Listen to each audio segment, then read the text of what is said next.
Summer సీజన్లో అయితే మా వాళ్ళు ఏం చేస్తారంటే పశువుల్ని కాయరనమాట, అలా విడిచిపెట్టేస్తారు. చాలా కిందకి వెళ్ళిపోయినాయి నీరు అయితే. అమ్మ అయితే చాలా కష్టపడుతున్నారు తీయడానికి కోసం.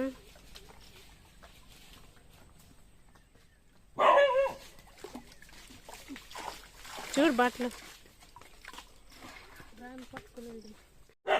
హలో ఫ్రెండ్స్, ఇప్పుడు సమ్మర్ కాలం, అదే సమ్మర్ సీజన్ కదండి. పశువులు అయితే చాలా దాహం అయిపోయినాయి. వాటర్ అయితే ఇవ్వండి నుయ్యి చాలా కిందకి వెళ్ళిపోయాయి. ఇంకా పశువులు వచ్చాయి అనేసి అమ్మేమో వీటన్నిటి కోసమని నీరు తీసుకుని ఒకదానికి వెయ్యి తిరిగేస్తున్నాయి. ఇప్పుడు ఎండలు ఎక్కువగా ఉన్నాయి కాబట్టి ఇదిగోండి ఇలా బావిలు వెండిపోతే ఇంకా పశువులు అయితే చూడండి వాటర్ కోసం ఏ విధంగా అయిపోతున్నాయి. చూడమ్మా అయిపోయినట్టుగా ఉన్నాయి, కొద్దిగా తీసి ఇచ్చి అమ్మా.